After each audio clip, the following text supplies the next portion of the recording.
जय हिंद साथियों। 18 जनवरी 2024 के डेली करंट अफेयर्स का एनालिसिस आपके सामने है। क्वेश्चन है आपके सामने, which PSU has recently surpassed SBI to claim the top position in terms of value. ठीक है, तो वैल्यू के टर्म्स में कौन सी वो पीएसयू बनी है, पब्लिक सेक्टर ऑर्गेनाइजेशन बनी है जिसने सरपास किया है एसबीआई को। ठीक है, कौन सी पीएसयू ऑर्गेनाइजेशन ने सरपास किया है एसबीआई को, किस लिए, वैल्यू टर्म्स में सबसे टॉप पोजीशन हासिल करने के लिए। ठीक है, आपके ऑप्शंस हैं, पहला ऑप्शन है Reserve Bank of India, second option है Life insurance corporation of India, third option है ONGC Oil and Natural Gas Corporation, और लास्ट ऑप्शन है आपके सामने Bharat Petroleum and Corporation Limited BPCL. ठीक है, तो आपको बताना है एसबीआई को सरपास करके वो कौन सी पीएसयू है जो वैल्यू के टर्म्स में टॉप पोजीशन पे आ गई है। ठीक है, तो इसका सही आंसर है option B, life insurance corporation of India. ठीक है, तो यहाँ पे देख लीजिए, life insurance corporation of India जो एलआईसी है उसने ओवरटेक किया है एसबीआई को। ठीक है, एसबीआई को ओवरटेक किया है किस चीज़ के लिए, टॉप पोजीशन हासिल करने के लिए वैल्यू के टर्म्स में। ठीक है, देखिए यहाँ पे जो मार्केट कैप हो गया है एलआईसी का वो 5.61 लाख करोड़ से। ठीक है, 5.61 लाख करोड़ से, और जो एसबीआई का मार्केट कैपिटलाइजेशन है वो 5.59 है। ठीक है, 5.59 लाख करोड़ है। ठीक है, तो एसबीआई सेकेंड नंबर पे आ गया है और एलआईसी नंबर 1 पे आ गया है। ठीक है, तो यही आपको बताना था कि जो है पीएसयू, एलआईसी पीएसयू जो है पब्लिक सेक्टर ऑर्गेनाइजेशन, उसने 5.6 लाख करोड़ मार्केट कैपिटलाइजेशन के साथ टॉप पोजीशन हासिल कर ली है, और किसको पीछे छोड़ा है, किसको सरपास किया है, तो एसबीआई को सरपास किया है एज मोस्ट वैल्यूड पीएसयू। ठीक है, मोस्ट वैल्यूड पीएसयू। ठीक है, क्योंकि पब्लिक सेक्टर ऑर्गेनाइजेशंस की बात हो रही है इसलिए ये question exam point of view से रेलेवेंट हो जाता है। ठीक है, आपको ये भी याद करना है कि मार्केट कैप कितनी हुई है। ठीक है, तो एलआईसी की मार्केट कैप हो गई है 5.61 लाख करोड़ और एसबीआई की हो गई है 5.59 लाख करोड़। ठीक है, थर्ड पे है एनटीपीसी, फोर्थ पे है ओएनजीसी और फिफ्थ पे है कोल इंडिया। ठीक है, आप टॉप 5 के नाम याद करके जाइएगा। ठीक है, टॉप 5 के नाम आपको याद करके जाना है। ठीक है, एलआईसी, एसबीआई, एनटीपीसी, ओएनजीसी और कोल इंडिया। ठीक है, और एलआईसी और एसबीआई का मार्केट कैप्स आप याद रखिएगा। ठीक है साथियों, आशा करते हैं चीज़ें समझ में आ गई होंगी। बढ़ते हैं अपने नेक्स्ट करंट अफेयर की ओर। नेक्स्ट क्वेश्चन है आपके सामने, where is international ship repair facility located. ठीक है, आपको ये बताना है इंटरनेशनल शिप रिपेयर फैसिलिटी कहाँ पे स्थित है। ठीक है, अभी हाल ही में मोदी साहब ने इसका उद्घाटन किया था, इसलिए ये क्वेश्चन इंपॉर्टेंट हो जाता है। ठीक है, आपको बताना है where is international ship repair facility located. आपके ऑप्शन हैं, पहला ऑप्शन है मुंबई, सेकेंड ऑप्शन है चेन्नई, थर्ड ऑप्शन है कोची, और लास्ट ऑप्शन है विशाखापट्टनम। ठीक है, इन चारों में से इंटरनेशनल शिप रिपेयर फैसिलिटी कहाँ पे लोकेटेड है आपको ये बताना है। तो इसका सही आंसर है ऑप्शन सी, कोची में। ठीक है, तो अभी हाल ही में प्रधानमंत्री मोदी साहब ने 4000 करोड़ के प्रोजेक्ट जो है अनवील किए हैं, उद्घाटन किया है 4000 करोड़ प्रोजेक्ट्स का। कहाँ पे, कोची केरला में। ठीक है, कोची केरला में 4000 करोड़ के प्रोजेक्ट्स का इनॉग्रेशन किया गया है। ठीक है, तो इसमें 3 प्रोजेक्ट देखिए महत्वपूर्ण है, पर इन 3 में से सिर्फ ये बहुत महत्वपूर्ण है क्योंकि इससे जो है क्वेश्चंस फ्रेम हो सकते हैं। ठीक है, तो आपको ये देखना है कि इंटरनेशनल शिप रिपेयर फैसिलिटी कहाँ पे है, तो ये कोची, वेलिंगडन आइलैंड कोची पे स्थित है। ठीक है, वेलिंगडन आइलैंड कोची पे ये स्थित है, ध्यान दीजिएगा। और बाकी 2 चीज़ क्या है, तो दूसरी चीज़ है न्यू ड्राई डॉक, ये भी कोची शिपयार्ड लिमिटेड का पार्ट है। ठीक है, इसकी लंबाई है 310 मीटर। ठीक है, इसकी लंबाई है 310 मीटर, और इसमें इन्वेस्टमेंट हुआ है कितने का, 1700 करोड़ का। ठीक है, इतना आपको ध्यान नहीं देना है, बस आप ये याद रखिएगा कि न्यू ड्राई डॉक जो है ये कोचीन शिपयार्ड लिमिटेड में स्थित है और इसकी लंबाई है 310 मीटर। ठीक है, ये देख लिया हम लोग ने इंटरनेशनल शिप रिपेयर फैसिलिटी कहाँ पे लोकेटेड है, तो ये वेलिंगडन आइलैंड कोची में लोकेटेड है। ठीक है, और इसमें इन्वेस्टमेंट कितनी लगी है, तो इसमें 970 करोड़ की इन्वेस्टमेंट लगी है। ठीक है, 970 करोड़ जो है इसमें इन्वेस्ट किए गए हैं। ठीक है, कहाँ पे, इंटरनेशनल शिप रिपेयर फैसिलिटी में। ठीक है, और ये किसका पार्ट है, तो ये भी कोचीन शिपयार्ड लिमिटेड का पार्ट है। ठीक है, कोचीन शिपयार्ड लिमिटेड का ही पार्ट है ये। और तीसरी चीज़ क्या है, तीसरी चीज़ है LPG import terminal of Indian oil corporation. ठीक है, LPG import terminal of Indian oil corporation. ठीक है, ये कहाँ है, ये भी कोची में है। ठीक है, ये भी कहाँ पे है, कोची में है। ठीक है, इसमें इंपॉर्टेंट सबसे ज़्यादा ये इंटरनेशनल शिप रिपेयर फैसिलिटी है, तो आपको ध्यान देना है ये किसका पार्ट है, तो ये कोचीन शिपयार्ड लिमिटेड का पार्ट है। ये कहाँ पे स्थित है, तो ये वेलिंगडन आइलैंड पे लोकेटेड है। और कितना इन्वेस्टमेंट लगा है इसमें, तो 970 करोड़ का इसमें इन्वेस्टमेंट हुआ है। ठीक ठीक है। तो ये 3 डायमेंशन है इस क्वेश्चन के, आप ध्यान दीजिएगा और एक बार इसको भी पासिंग रेफरेंस की तरीके से पढ़ लीजिएगा। New dry dock at Kochi shipyard limited, इसकी जो लेंथ है, इस ड्राई डॉक की जो लेंथ है वो 310 मीटर है। ठीक है साथियों, आशा करते हैं चीज़ें समझ में आ गई होंगी। बढ़ते हैं अपने नेक्स्ट करंट अफेयर की ओर। नेक्स्ट क्वेश्चन है आपके सामने, which document is now not acceptable for proof of date of birth correction as per circular of EPFO. ठीक है, तो ईपीएफओ सर्कुलर के अनुसार किस डॉक्यूमेंट को अब डेट ऑफ बर्थ के लिए इंक्लूड नहीं किया जाएगा, उसको एक्सेप्ट नहीं किया जाएगा। ठीक है, डेट ऑफ बर्थ को वेरीफाई करने के लिए कौन सा डॉक्यूमेंट जो है एक्सेप्ट नहीं किया जाएगा ईपीएफओ सर्कुलर के अकॉर्डिंग, आपको ये बताना है। ठीक है, आपके ऑप्शन है, पहला ऑप्शन है पासपोर्ट, सेकेंड ऑप्शन है आधार, थर्ड ऑप्शन है ड्राइविंग लाइसेंस और फोर्थ ऑप्शन है पैन कार्ड। ठीक है, तो ईपीएफओ के अनुसार, ईपीएफओ ने एक सर्कुलर निकाला था, उसके अनुसार कौन सा डॉक्यूमेंट जो है अब एक्सेप्ट नहीं किया जाएगा डेट ऑफ बर्थ को वेरीफाई करने के लिए या करेक्ट करने के लिए। ठीक है, तो इसका सही आंसर है ऑप्शन बी, आधार। ठीक है, आधार को अब ईपीएफओ ऑर्गेनाइजेशन जो है, एम्प्लॉयज़ प्रोविडेंट फंड ऑर्गेनाइजेशन, वो एक्सेप्ट नहीं करेगी for date of birth correction और वेरिफिकेशन। ठीक है, तो ईपीएफओ ने नया अभी सर्कुलर निकाला था, जिसमें उस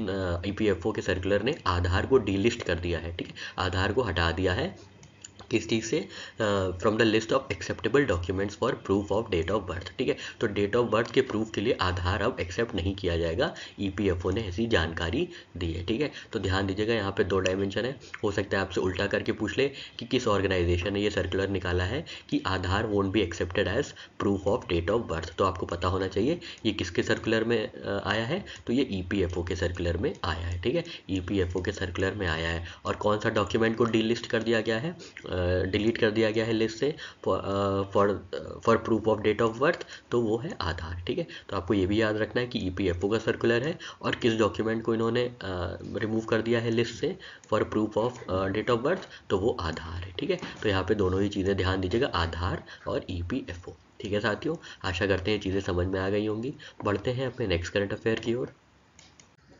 नेक्स्ट क्वेश्चन है आपके सामने, where was the flagship store located for the launch of Sanatan Khadi Vastra. ठीक है, तो आपको बताना है सनातन खादी वस्त्र का फ्लैगशिप स्टोर जो है वो किस राज्य में या किस यूनियन टेरिटरी में खोला गया है। ठीक है, सनातन खादी वस्त्र का जो स्टोर है वो कहाँ पे स्थित है या कहाँ पे खोला गया है, आपको ये बताना है। आपके ऑप्शन है, पहला ऑप्शन है मुंबई, सेकेंड ऑप्शन है कोलकाता, थर्ड ऑप्शन है आपके सामने न्यू दिल्ली और लास्ट ऑप्शन है आपके सामने बेंगलुरु। ठीक है, इन चारों में से सनातन खादी वस्त्र जो है स्टोर कहाँ पे लोकेटेड है, आपको ये बताना था, और इसका सही आंसर है न्यू दिल्ली। ठीक है, न्यू दिल्ली में जो है खोला गया है, इनॉग्रेट किया गया है सनातन खादी वस्त्र। ठीक है, सनातन खादी वस्त्र कहाँ पे इनॉग्रेट किया गया है, तो ये इनॉग्रेट किया गया है न्यू दिल्ली में। ठीक है, किसने इनॉग्रेट किया है, तो khadi and village industries commission ने इसको इनॉग्रेट किया है। ठीक है, तो यहाँ पे देखिएगा सनातन खादी वस्त्र है एक चीज़, और इसको किसने इनॉग्रेट किया है, तो इसको KVIC, khadi and village industries commission ने इनॉग्रेट किया है। ठीक है, किसने किया है, केवीआईसी ने। ठीक है, केवीआईसी ने। ठीक है, केवीआईसी के बारे में कुछ बातें देख लेते हैं। तो केवीआईसी जो है, केवीआईसी स्टैब्लिश हुआ था 1957 में। इनका हेडक्वार्टर्स मुंबई में है, याद रखिएगा दिल्ली में नहीं है, मुंबई में इनका हेडक्वार्टर्स है, और इनके चेयरमैन है श्री मनोज कुमार साहब। ठीक है, तो मनोज कुमार साहब जो है चेयरमैन है केवीआईसी के। ठीक है, khadi and village industries commission के। ठीक है, इसका हेडक्वार्टर्स कहाँ है, इसका हेडक्वार्टर्स है मुंबई में, और ये कब स्टैब्लिश किया गया था, तो ये 1957 में स्टैब्लिश किया गया था। ठीक है, और इन्होंने क्या किया है, तो इन्होंने फ्लैगशिप स्टोर खोला है अपना कैनॉट प्लेस न्यू दिल्ली में, जिसका नाम है सनातन खादी वस्त्र। ठीक है, सनातन खादी वस्त्र। ठीक है, याद रखिएगा सनातन खादी वस्त्र। ठीक है, तो यहाँ पे हम लोगों ने करंट देख लिया और स्टैटिक पार्ट देख लिया कि केवीआईसी कब बना था और इसका हेडक्वार्टर्स कहाँ है। ठीक है साथियों, तो हम लोग की ये कॉम्प्रिहेंसिव प्रिपरेशन हो जाती है। बढ़ते हैं अपने नेक्स्ट करंट अफेयर की ओर। नेक्स्ट क्वेश्चन है आपके सामने, स्पोर्ट्स बेस्ड क्वेश्चन है, तो आपको बताना है who recently became the first batsman to score 5 centuries in T20 internationals. ठीक है, तो आपको बताना है T20 इंटरनेशनल्स में 5 शतक जड़ने वाले वो कौन से बल्लेबाज बने हैं। ठीक है, who recently became the first batsman to score 5 centuries in T20 internationals. ठीक है, तो आपके ऑप्शन है, पहला ऑप्शन है सूर्य कुमार यादव, सेकेंड ऑप्शन है ग्लेन मैक्सवेल, थर्ड ऑप्शन है रोहित शर्मा, और लास्ट ऑप्शन है विराट कोहली। ठीक है, तो इन चारों में से वो कौन से पहले बैट्समैन बने हैं जिन्होंने T20 इंटरनेशनल में 5 सेंचुरीज जड़ी हैं, 5 शतक मारे हैं। ठीक है, तो इसका सही आंसर है ऑप्शन सी, रोहित शर्मा ने। ठीक है, रोहित शर्मा ने एक कारनामा रचा है।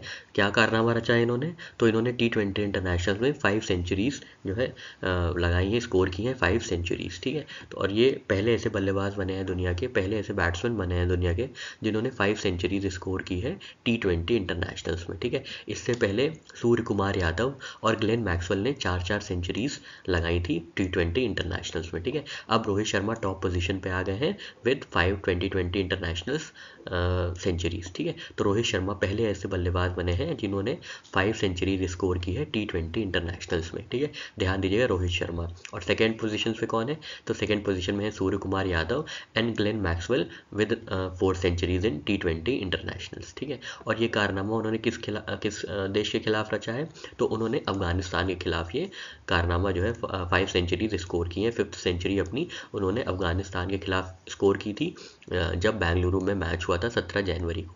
ठीक है, तो ये बेंगलुरु में मैच हुआ था अफगानिस्तान वर्सेस इंडिया, जिसमें रोहित शर्मा ने शतक जड़ के स्कोर करके सेंचुरी स्कोर करके 5 सेंचुरीज स्कोर करने वाले पहले बल्लेबाज बन गए हैं T20 इंटरनेशनल्स में। ठीक है, अभी हम लोग ने थोड़े दिन पहले ही देखा था कि ये पहले ऐसे खिलाड़ी बने हैं जिन्होंने 50 T20 इंटरनेशनल्स खेला है। ठीक है, ये भी इनका अभी थोड़े दिन पहले ही इन्होंने ये रिकॉर्ड कायम किया था, रिकॉर्ड सेट किया था, जहाँ पे इन्होंने ये पहले ऐसे खिलाड़ी बने थे जिन्होंने 50 T20 इंटरनेशनल्स खेल चुके हैं। ठीक है, 50 T20 इंटरनेशनल्स खेलने वाले ये ऐसे पहले खिलाड़ी बने थे रोहित शर्मा साहब। ये कारनामा भी, ये रिकॉर्ड भी इन्होंने अफगानिस्तान के खिलाफ लगाया था और 5th सेंचुरी भी इन्होंने अफगानिस्तान के मैच के खिलाफ लगाई है। ठीक है, तो ध्यान दीजिएगा रोहित शर्मा जो है वो 5 सेंचुरीज बनाने वाले पहले बल्लेबाज बने हैं T20 इंटरनेशनल्स में। सेकंड पोजीशन पे है सूर्य कुमार यादव और Glenn Maxwell with 4 centuries in T20 internationals. ठीक है साथियों, तो यहाँ पे हम लोग ने सारे डायमेंशन देख लिए।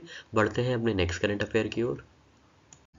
नेक्स्ट क्वेश्चन है आपके सामने, which Indian state has introduce Mahtari Vandana योजना 2024। ठीक है, तो किस भारतीय राज्य ने मातारी वंदना योजना 2024 को लॉन्च किया है, आपको ये बताना है। ठीक है, आपके ऑप्शन है, पहला ऑप्शन है महाराष्ट्र, सेकंड ऑप्शन है छत्तीसगढ़, थर्ड ऑप्शन है मध्य प्रदेश और लास्ट ऑप्शन है राजस्थान। ठीक है, तो छत्तीसगढ़ ने मातारी वंदना योजना 2024 लॉन्च किया है। ठीक है, छत्तीसगढ़ ने इंट्रोड्यूस किया है क्या?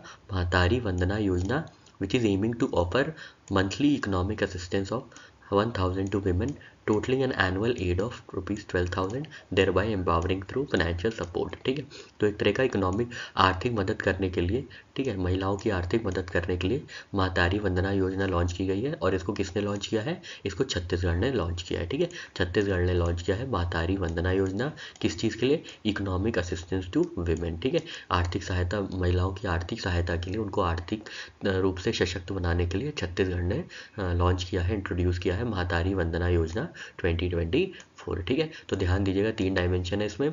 सबसे पहले तो ये है कि छत्तीसगढ़, ठीक है, छत्तीसगढ़ ने क्या लॉन्च किया है? तो मातारी वंदना योजना।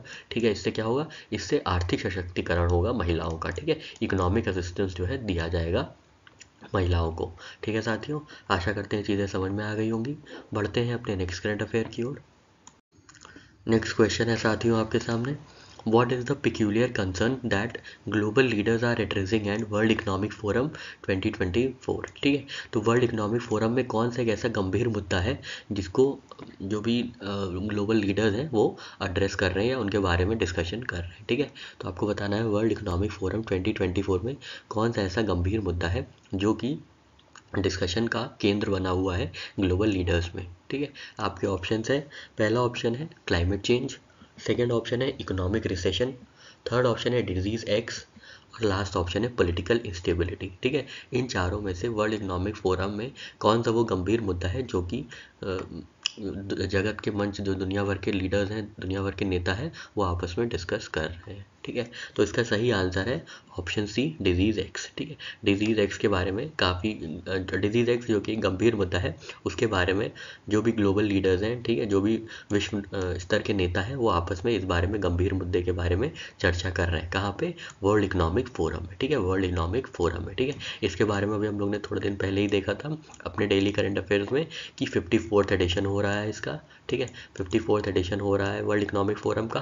कहाँ पे हो रहा है? दावोस, स्विट्ज़रलैंड में हो रहा है।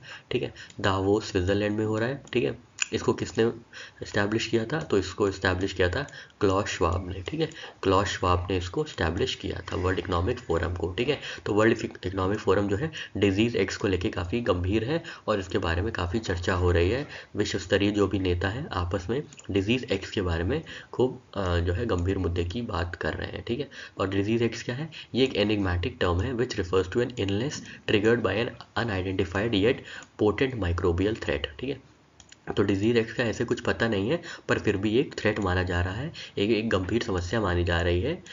ये इसके बारे में, डिजीज़ एक्स के बारे में हालांकि कुछ ज़्यादा जानकारी नहीं है, पर फिर भी ये माना जा रहा है कि एक माइक्रोबियल थ्रेट है। ठीक है, तो डिजीज़ एक्स के बारे में काफ़ी चर्चा हो रही है वर्ल्ड इकोनॉमिक फोरम के मंच पे। ठीक है साथियों, आशा करते हैं चीज़ें समझ में आ गई होंगी। बढ़ते हैं अपने नेक्स्ट करंट अफेयर की ओर।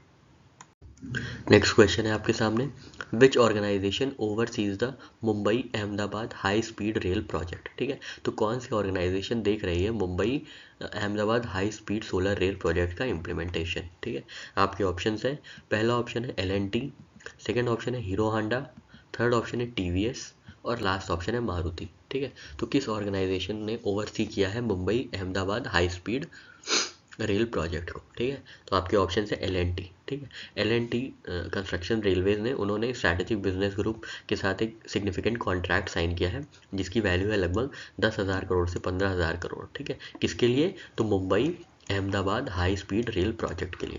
ठीक है, तो L&T कंस्ट्रक्शन रेलवेज ने एक मतलब कॉन्ट्रैक्ट हासिल किया है, किसके लिए? तो Mumbai Ahmedabad high speed rail project के लिए ये कॉन्ट्रैक्ट हासिल किया गया है। किसने हासिल किया है? तो L&T कंस्ट्रक्शन ने ये हासिल किया है। ठीक है, ध्यान दीजिएगा, L&T कंस्ट्रक्शन ने ये हासिल किया है। ठीक है, किसके लिए? Mumbai Ahmedabad high speed rail project के लिए, जिसकी जो लेंथ है वो है 508 किलोमीटर। ठीक है, 508 किलोमीटर, और इसका इलेक्ट्रिफिकेशन होगा। ठीक है, Mumbai Ahmedabad high speed rail project का इलेक्ट्रिफिकेशन के लिए L&T कंस्ट्रक्शन ने ये कॉन्ट्रैक्ट हासिल किया है। ठीक है साथियों, आशा करते हैं चीज़ें समझ में आ गई होंगी।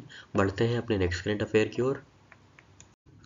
नेक्स्ट क्वेश्चन है आपके सामने, who is set to become the first ICC appointed female neutral umpire for a bilateral series. ठीक है, तो द्विपक्षीय श्रृंखला के लिए ICC ने किसको पहली बार नियुक्त किया है महिला न्यूट्रल अंपायर के तौर पे। ठीक है, तो महिला न्यूट्रल अंपायर के तौर पे ICC ने किसको अपॉइंट किया है एक द्विपक्षीय श्रृंखला के लिए। ठीक है, तो आपके ऑप्शंस है, पहला ऑप्शन है अंजलि राय इंडिया से, क्या ये है पहली न्यूट्रल अंपायर?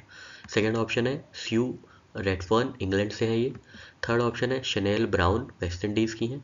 और लास्ट ऑप्शन है एहसान रज़ा, पाकिस्तान। ठीक है, तो इन चारों में से ICC ने किसको अपॉइंट किया है, ICC ने किसको नियुक्त किया है as female neutral umpire for bilateral series. ठीक है, तो इसका सही आंसर है ऑप्शन बी, सू रेडफर्न को। ठीक है, तो ICC ने अपॉइंट किया है सू रेडफर्न, जो कि इंग्लैंड से आती हैं, as a first female neutral umpire. ठीक है, to officiate in bilateral series. ठीक है, तो बायलैटरल द्विपक्षीय श्रृंखला जो किसके किसके बीच होगी, जो ऑस्ट्रेलिया और साउथ अफ्रीका के बीच जो द्विपक्षीय श्रृंखला होगी, उसमें ICC ने नियुक्त किया है सू रेडफर्न को। ठीक है, सू रेडफर्न को ये नियुक्त किया गया है कि वो ऑफिशिएट करें एज फीमेल न्यूट्रल अंपायर। ठीक है, फीमेल न्यूट्रल अंपायर के तौर पर सू रेडफर्न को नियुक्त किया गया है ICC से। किस सीरीज़ के लिए? तो ऑस्ट्रेलिया और साउथ अफ्रीका की सीरीज़ के लिए। ठीक है, तो आपको सीरीज़ का भी नाम याद रखना है, आपको ये भी याद रखना है कि कौन वो पहली फीमेल न्यूट्रल अंपायर बनी है, तो स्यू रेडफर्न बनी है, और ये कहाँ से आती हैं, तो ये इंग्लैंड से आती है। ठीक है, ये 3 डायमेंशन है इस पूरे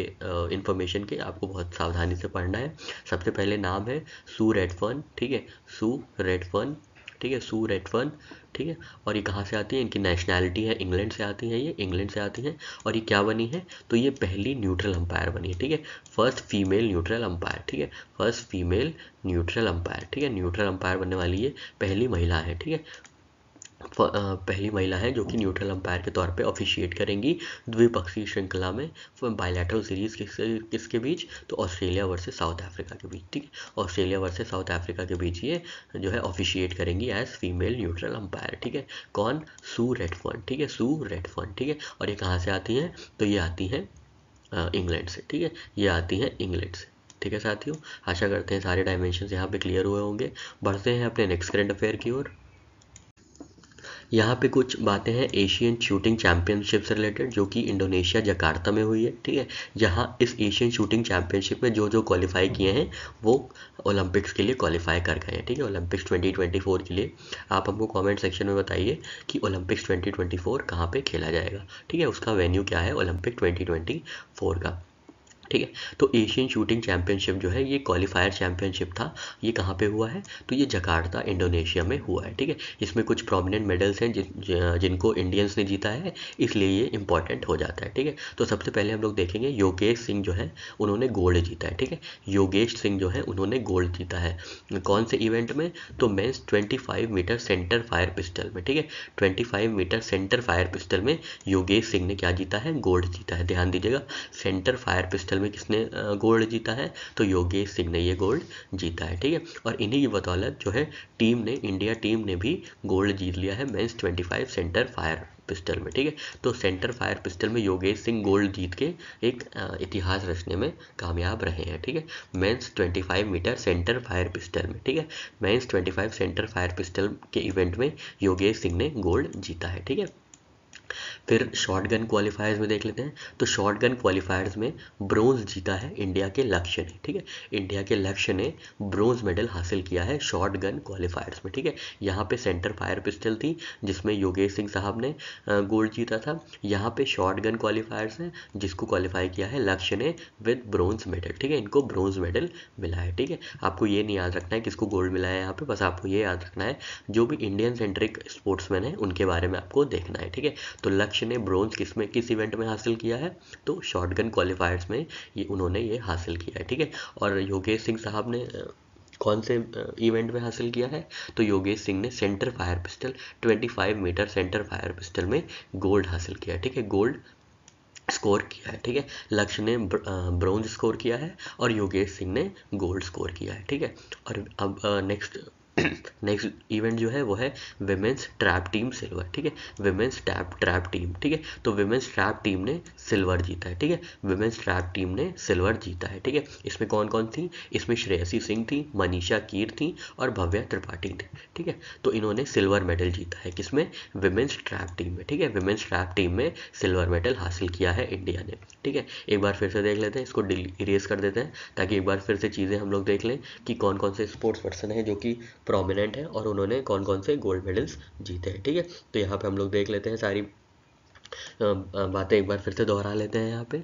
तो मेंस 25 सेंटर फायर पिस्टल में योगेश सिंह ने गोल्ड जीता है। ठीक है, मेंस 25 सेंटर फायर पिस्टल में योगेश सिंह ने गोल्ड जीता है।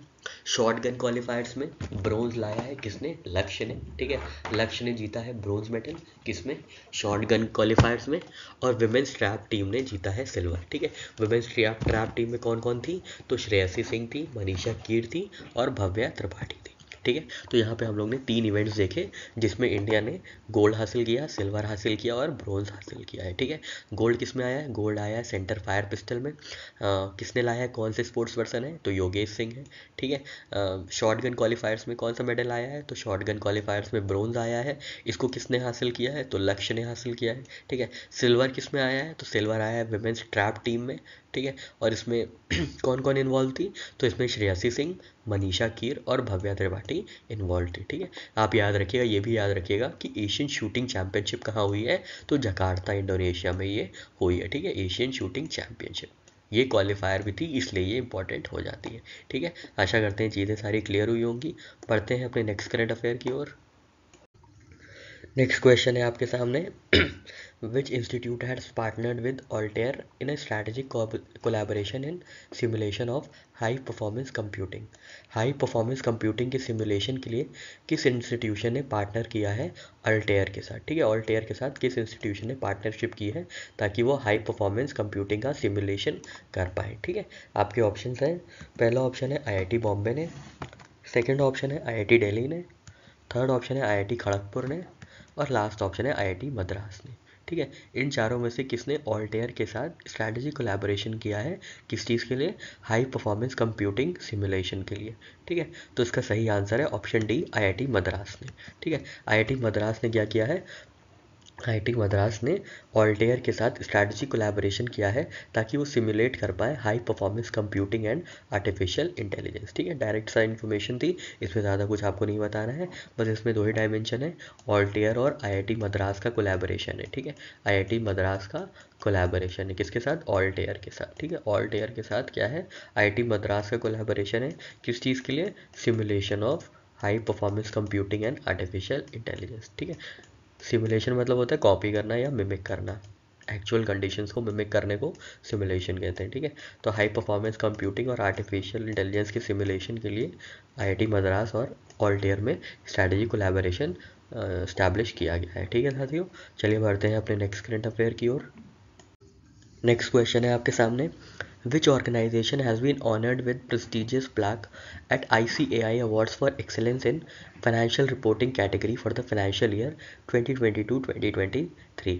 ठीक है, तो फाइनेंशियल रिपोर्टिंग कैटेगरी में आईसीएआई ने किसको ऑनर किया है, किसको अवार्ड से नवाजा है, आपको ये बताना है। ठीक है, आईसीएआई ने किसको अवार्ड ऑफ एक्सेलेंस दिया है फाइनेंशियल रिपोर्टिंग कैटेगरी में फॉर द फाइनेंशियल ईयर 2022-2023, आपको ये बताना है। आपके ऑप्शंस हैं, पहला ऑप्शन है Reserve Bank of India, second option है State Bank of India, third option है आरईसी लिमिटेड, और फोर्थ ऑप्शन है एलआईसी। ठीक है, इन चारों में से ICI awards for excellence in financial reporting category किसको अवार्ड किया गया है, आपको ये बताना है। ठीक है, तो इसका सही आंसर है ऑप्शन सी आरईसी लिमिटेड। ठीक है, आरईसी लिमिटेड जिसका नाम है रूरल इलेक्ट्रिफिकेशन कॉरपोरेशन लिमिटेड, ठीक है, जो कि एक महारत्न पीएसयू है, उनको क्या किया गया है, उनको अवार्ड दिया गया है ICI awards for excellence in financial reporting में। ठीक है, तो फाइनेंशियल रिपोर्टिंग की कैटेगरी में आरईसी लिमिटेड को अवार्ड दिया गया है। ठीक है, तो डायरेक्ट सा क्वेश्चन है, आप याद रखिएगा आरईसी लिमिटेड को क्या किया गया है, फाइनेंशियल रिपोर्टिंग की कैटेगरी में अवार्ड मिला है। ठीक है, रिपोर्टिंग की कैटेगरी याद रखिएगा। ठीक है, रिपोर्टिंग की कैटेगरी जो है वो है फाइनेंशियल रिपोर्टिंग। ठीक है, जो अवार्ड की कैटेगरी है वो है फाइनेंशियल रिपोर्टिंग। ठीक है, फाइनेंशियल रिपोर्टिंग की कैटेगरी में इनको अवार्ड दिया गया है, किसको दिया गया है, तो आरईसी लिमिटेड को दिया गया है। ठीक है, आरईसी लिमिटेड को दिया गया है, किसने दिया है, तो आईसीएआई ने दिया है। ठीक है, institute of chartered accountants of India ने। ठीक है साथियों, आशा करते हैं चीज़ें समझ में आ गई होंगी। बढ़ते हैं अपने नेक्स्ट करंट अफेयर की ओर। नेक्स्ट क्वेश्चन है आपके सामने, where was the first ever confirmed sighting of Tibetan brown bear recorded. ठीक है, तो पहली बार टिबेटन ब्राउन बियर को कहाँ पे लोकेट किया गया था, कहाँ पे साइट किया गया था, आपको ये बताना है। ठीक है, टिबेटन ब्राउन बियर को पहली बार इंडिया में कहाँ देखा गया था, आपको बताना है। ठीक है, टिबेटन ब्राउन बियर। ठीक है, आपके ऑप्शन हैं, पहला ऑप्शन है नॉर्थ सिक्किम, सेकेंड ऑप्शन है वेस्टर्न घाट्स, थर्ड ऑप्शन है सुंदरबंस, और लास्ट ऑप्शन है जिम कॉर्बेट नेशनल पार्क। ठीक है, तो टिबेटन ब्राउन बेयर को कहाँ पे पहली बार साइट किया गया था, पहली बार कहाँ पे रिकॉर्ड किया गया था, आपको ये बताना था, और इसका सही आंसर है ऑप्शन ए नॉर्थ सिक्किम में। ठीक है, नॉर्थ सिक्किम में पहली बार जो है टिबेटन ब्राउन बियर को रिकॉर्ड किया गया है, उनकी जो प्रेजेंस है वो कंफर्म की गई है। ठीक है, टिबेटन ब्राउन बियर। ठीक है, टिबेटन ब्राउन बियर को कहाँ पे साइट किया गया है, कहाँ पे उनकी रिकॉर्ड, उनकी कहाँ कंफर्मेशन रिकॉर्ड की गई है उनकी एग्जिस्टेंस की, तो नॉर्थ सिक्किम में ये की गई है। ठीक है, high altitudes of north Sikkim में क्या किया गया है, रेयर टिबेटन ब्राउन बियर को लोकेट किया गया है, स्पॉट किया गया है। ठीक है, इसका साइंटिफिक नेम है उर्सस एरकोटस प्रूजीनस। ठीक है, तो ये इनका साइंटिफिक नेम है, और नॉर्थ सिक्किम में टिबेटन ब्राउन बियर को स्पॉट किया गया है। ठीक है, कंफर्म्ड स्पॉट किया गया है। ठीक है, confirm sighting of rare Tibetan brown bear. ठीक है, तो कंफ्यूज नहीं होना है आपको जिम कॉर्बेट नेशनल पार्क से, आपको याद रखना है कि टिबेटन ब्राउन बियर को कहाँ पे लोकेट किया गया है, कहाँ पे स्पॉट किया गया है, तो नॉर्थ सिक्किम में जो है इसको स्पॉट किया गया। ठीक है, किसको, टिबेटन ब्राउन बियर को। ठीक है, टिबेटन ब्राउन बियर को। हो सकता है आपसे ऐसे रिवर्स क्वेश्चन पूछ ले कि नॉर्थ सिक्किम में क्या लोकेट किया गया है, क्या स्पॉट किया गया है, तो आपको ये भी याद रखना है कि टिबेटन ब्राउन बियर रिकॉर्ड किया गया है, टिबेटन ब्राउन बियर को स्पॉट किया गया है नॉर्थ सिक्किम में। ठीक है साथियों, आशा करते हैं चीज़ें समझ में आ गई होंगी। बढ़ते हैं अपने नेक्स्ट करंट अफेयर की ओर। नेक्स्ट क्वेश्चन है आपके सामने, what is the primary goal of distress alert transmitter that SG in the context of maritime security. ठीक है, मैरीटाइम सिक्योरिटी के कॉन्टेक्स्ट में डिस्ट्रेस अलर्ट ट्रांसमीटर का प्राइमरी गोल क्या होगा, आपको ये बताना है। ठीक है, तो आपके ऑप्शन है, पहला ऑप्शन है enhance fish tracking system. Second option है revolutionising cargo shipping. Third option है ensuring real time acknowledgements for fisherman at sea. और लास्ट ऑप्शन है मरीन पोल्यूशन को मॉनिटर करने के लिए। ठीक है, आपके ऑप्शंस फिर से देख लेते हैं। तो फिश ट्रैकिंग सिस्टम को एनहांस करने के लिए फर्स्ट ऑप्शन था आपका, कार्गो शिपिंग को रिवोल्यूशनाइज करने के लिए सेकेंड ऑप्शन था, real time acknowledgements of fisherman at sea आपका थर्ड ऑप्शन था, और लास्ट ऑप्शन था मरीन पोल्यूशन को मॉनिटर करने के लिए। ठीक है, इन चारों में से प्राइमरी गोल क्या है डिस्ट्रेस अलर्ट ट्रांसमीटर का। ठीक है, डिस्ट्रेस अलर्ट ट्रांसमीटर का प्राइमरी गोल क्या है?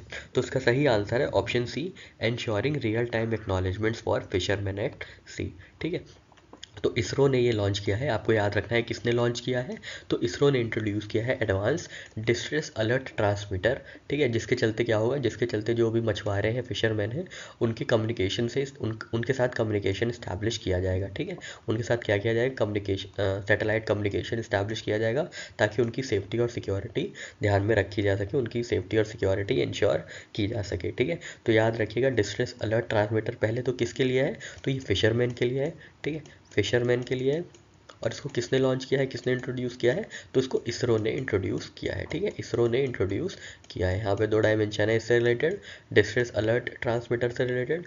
पहली चीज़ है कि ये फिशरमैन के लिए है। ठीक है, फिशरमैन की सेफ्टी और सिक्योरिटी के लिए है। दूसरी चीज़ ये है किसने इंट्रोड्यूस किया है, तो इसरो ने इंट्रोड्यूस किया है। ठीक है, क्या नाम है इसका, डिस्ट्रेस अलर्ट ट्रांसमीटर SG। ठीक है, डिस्ट्रेस अलर्ट ट्रांसमीटर SG। ठीक है साथियों, ध्यान दीजिएगा, डिस्ट्रेस अलर्ट ट्रांसमीटर किसके लिए है, तो फिशरमैन्स के लिए, फिशरमैन की सेफ्टी के लिए है। और किसने लॉन्च किया है, तो लॉन्च किया है इसरो ने। ठीक है, इसरो ने इसको लॉन्च किया है। ठीक है साथियों, आशा करते हैं चीज़ें समझ में आ गई होंगी। बढ़ते हैं अपने नेक्स्ट करंट अफेयर की ओर।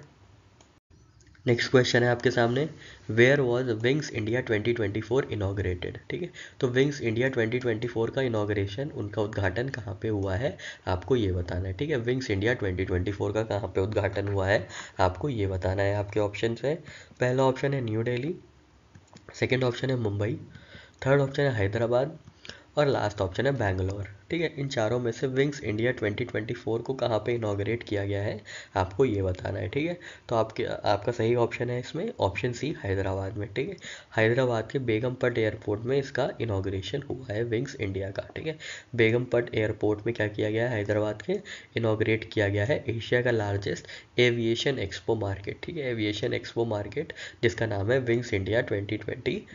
ठीक है, कहाँ पे किया गया है, तो बेगमपट एयरपोर्ट में किया गया है। ठीक है, हैदराबाद में ये है। ठीक है, और इसकी थीम क्या है विंग्स इंडिया 2024 की, तो इसकी थीम है connecting India to the world in Amrit Kaal, setting the stage for Indian civil aviation at the rate 2047।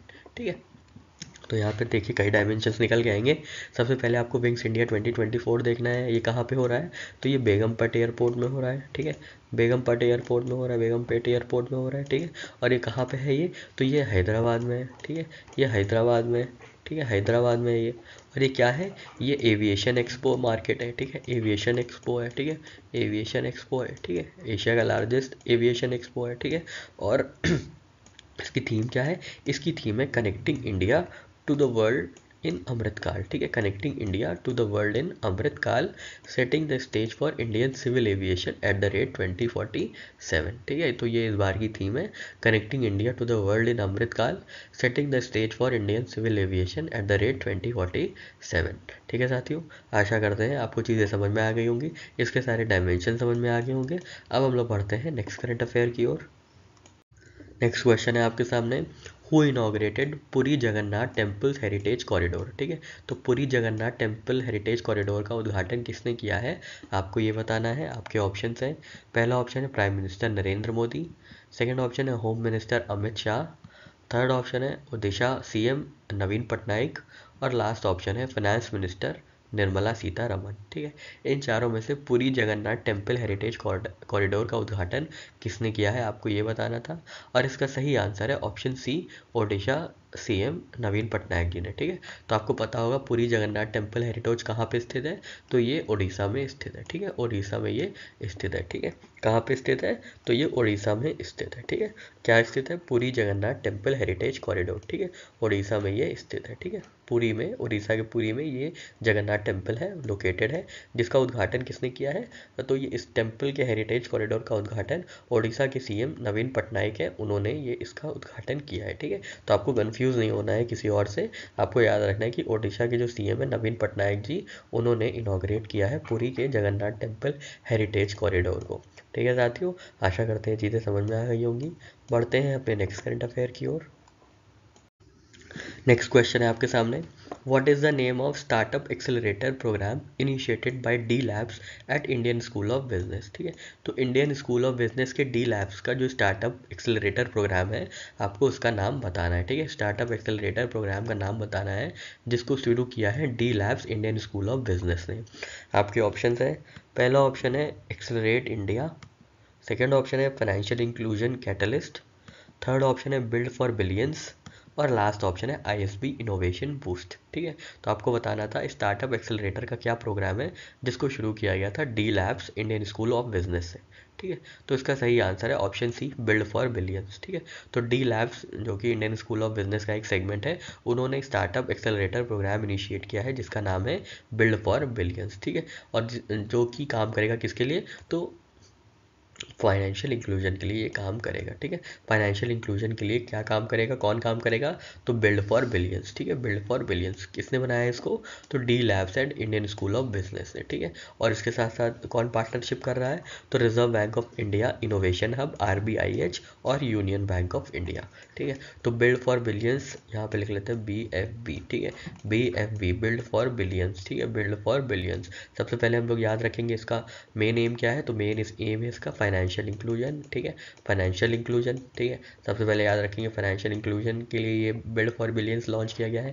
क्या है ये, तो ये स्टार्टअप एक्सेलरेटर प्रोग्राम है, ठीक है। क्या है ये, स्टार्टअप एक्सेलरेटर प्रोग्राम है, ठीक है। स्टार्टअप एक्सेलरेटर प्रोग्राम है, ठीक है। कौन कौन इन्वॉल्व है इसमें, कौन कौन किसने डेवलप किया और कौन पार्टनरशिप में है, तो डेवलप किया है इसको इंडियन स्कूल ऑफ बिजनेस के डी लैब्स ने, ठीक है। ISB के डी लैब्स ने, ठीक है। इंडियन स्कूल ऑफ बिजनेस के डी लैब्स ने इसको क्या किया है, डेवलप किया है, ठीक है। ISB के डी लैब्स ने इसको डेवलप किया है, ठीक है। और पार्टनरशिप में कौन कौन है इसके साथ, तो reserve Bank of India, reserve bank, innovation hub, RBIH plus union bank of India ने, ठीक है। Plus union bank of India, ठीक है। तो ये सारे डायमेंशन है, आपको इस क्वेश्चन के लिए, इस इन्फॉर्मेशन के लिए ध्यान में रखना है। क्या क्या डायमेंशन है, बिल्ड फॉर बिलियंस क्या है, तो ये स्टार्टअप एक्सेलरेटर प्रोग्राम है, किसके लिए काम करेगा, तो ये फाइनेंशियल इंक्लूजन के लिए काम करेगा। किसने इसको डेवलप किया है, तो इसको डेवलप किया है डी लैब्स। और डी लैब्स कहाँ पे है, तो डी लैब है इंडियन स्कूल ऑफ बिजनेस का वर्टिकल, ठीक है। और कौन पार्टनरशिप में है, पार्टनरशिप में है Reserve bank, innovation hub, RBIH और यूनियन बैंक ऑफ इंडिया, ठीक है। तो यहाँ पे हम लोग ने सारे डायमेंशन देख लिए। बढ़ते हैं अपने नेक्स्ट करंट अफेयर की ओर। नेक्स्ट क्वेश्चन है आपके सामने, who has been onboarded as brand ambassador for RuPay prime volleyball league season 3, ठीक है। तो रुपए के प्राइम वॉलीबॉल लीग सीजन 3 में कौन ब्रांड एम्बेसडर नियुक्त किए गए हैं, आपको ये बताना है। आपके ऑप्शन है, पहला ऑप्शन है शाहरुख खान, सेकेंड ऑप्शन है सलमान खान, थर्ड ऑप्शन है ऋतिक रोशन और लास्ट ऑप्शन है आमिर खान, ठीक है। तो इन चारों में से कौन ब्रांड एम्बेसडर बने हैं रुपए प्राइम वॉलीबॉल लीग सीजन 3 के, ठीक है। रुपए प्राइम वॉलीबॉल लीग सीजन 3 के कौन ब्रांड एम्बेसडर बने हैं, आपको ये बताना था। और इसका सही आंसर है ऑप्शन सी, ऋतिक रोशन, ठीक है। तो ऋतिक रोशन जो है वो ब्रांड एम्बेसडर बने हैं रुपए प्राइम वॉलीबॉल लीग सीजन 3 के, ठीक है। तो ये डायरेक्ट इन्फॉर्मेशन थी, इसमें ज़्यादा कुछ आपको याद नहीं करना है। आप याद रख सकते हैं आर से रोशन और आर से ही रुपए प्राइम वॉलीबॉल लीग सीजन 3, ठीक है। तो आप ऐसे थोड़ा सा हैक कर लेते हैं, हैक करके इस इन्फॉर्मेशन को दिमाग में रख सकते हैं, ठीक है साथियों। आशा करते हैं यहाँ पे सारी चीज़ें क्लियर हुई होंगी।